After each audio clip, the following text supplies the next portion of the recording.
The Last Dawn. How Constantinople's impenetrable walls crumbled in 3 days. The morning of May 29, 1453, would witness something that had seemed impossible for over 1,000 years: the fall of Constantinople. But this wasn't just any city falling. This was the death of an empire that had survived the collapse of Rome itself, defended by walls so legendary they were called God's own fortress. Yet in just 57 days, a 21-year-old Ottoman Sultan would shatter not only those walls, but the entire medieval world order. The boy sultan's impossible dream. Picture this: Mehmed II, barely out of his teens, standing before his war council and declaring his intention to capture the city that had defied siege after siege for over a millennium. His own advisors thought he was mad. The Byzantines had survived the fall of the Western Roman Empire, countless barbarian invasions, the Crusades, and even temporary Ottoman occupation. Their triple-layered walls, stretching from the Golden Horn to the Sea of Marmara, had never been breached by force. But Mehmed had a secret weapon that would change warfare forever, and it wasn't just gunpowder. The young sultan possessed something his predecessors lacked: a Hungarian engineer named Orban who had approached the Byzantines first, offering to build massive cannons for their defense. When Emperor Constantine V couldn't afford Orban's price, the engineer walked across enemy lines to the Ottoman camp. This single act of economic desperation would doom an empire, the monster that shook the earth. What Orban built for Mehmed defied imagination. The Great Turkish Bombard was a bronze behemoth weighing over 18 tons, requiring 60 oxen and 200 men to move. When fired, its roar could be heard from miles away, and its 600-pound stone cannonballs could smash through 12 feet of solid masonry. But here's the terrifying detail that Byzantine defenders whispered about. The cannon was so powerful, it had to be packed in wet clay and allowed to cool for hours between shots, or it would explode and kill its own crew. The psychological warfare was just as devastating as the physical destruction. For weeks before the siege, Byzantine lookouts watched in horror as the Ottomans positioned not just one, but dozens of cannons along their walls. The sight of these bronze monsters lined up like mechanical dragons was enough to make seasoned defenders question whether God himself had abandoned Constantinople. While the world focused on those thundering cannons, Mehmed orchestrated perhaps the most audacious military engineering feat in history. The Byzantines thought their naval flank was secure. The Golden Horn was protected by a massive chain boom that had never been breached. No fleet could enter the harbor to attack the sea-facing wall. On April 22, 1453, Constantinople's defenders woke to an impossible sight: Ottoman ships sailing in the Golden Horn. But they hadn't broken the chain. They had gone around it.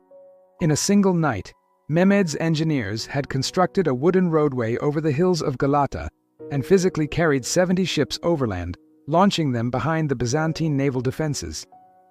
Imagine the terror of Byzantine sailors who had gone to sleep confident in their protected harbor, only to wake up surrounded by enemy vessels that had seemingly materialized out of thin air. This wasn't just military genius, it was psychological warfare at its most devastating. The last emperor's final stand. Emperor Constantine V. Palaiologos knew he was witnessing the end of everything his empire had stood for over 11 centuries. With only 7,000 defenders against Mehmed's 80,000-strong army, the mathematics of siege warfare were brutally simple. Yet Constantine made a decision that would echo through history. He would not flee. The night before the final assault, Constantine walked the walls one last time, personally thanking each defender. He removed his imperial regalia, choosing to die as a soldier rather than flee as an emperor. When offered safe passage by Mehmed himself, Constantine reportedly replied, "God forbid that I should live as an emperor without an empire. I will die here with my city." This wasn't mere bravado. It was the death cry of the Roman Empire, delivered by its final Caesar. 3 days of thunder. The final bombardment began on May 26th. For 3 consecutive days, the earth itself seemed to convulse as Ottoman cannons pounded the Theodosian walls. The Great Bombard fired 7 times per day, each shot preceded by a trumpet blast that gave defenders mere seconds to take cover. By the 3rd day, entire sections of the 1,000-year-old fortifications had been reduced to rubble. But here's what made the siege truly revolutionary. This wasn't just about bigger weapons. Mehmed had studied every failed siege of Constantinople and learned from each attempt. He combined traditional siege techniques with cutting-edge gunpowder technology, naval innovation, and psychological warfare into a coordinated assault that attacked the city's weaknesses simultaneously. The Ottomans didn't just outgun the Byzantines, they outthought them. The gate that changed everything. At dawn on May 29th, Ottoman forces discovered something that would become one of history's most consequential oversights. The Kirkaporta, a small military gate in the outer wall, had been left unlocked.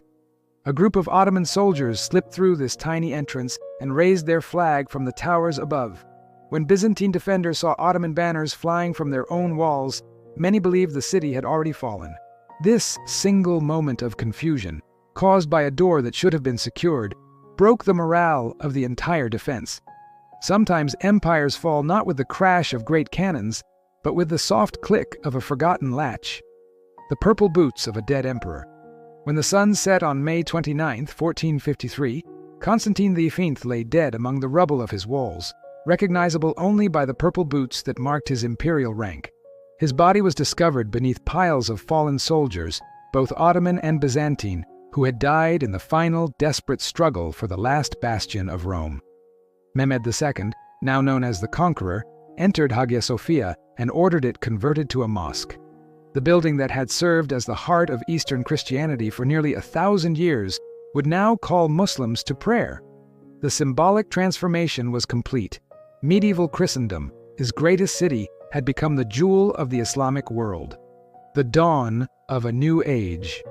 The fall of Constantinople sent shockwaves across Europe that would reshape the continent forever. Byzantine scholars fled westward, carrying with them Greek manuscripts that would fuel the Renaissance.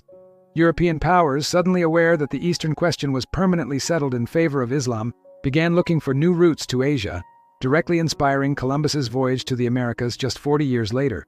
But perhaps the most profound change was in warfare itself. The success of Ottoman gunpowder weapons marked the definitive end of the medieval fortress. Within decades, every European power was scrambling to redesign their defenses and acquire their own cannons. The age of the castle was over. The age of artillery had begun. The boy sultan, who had seemed mad to dream of conquering the unconquerable, had not just captured a city, he had blown open the door between the medieval and modern worlds.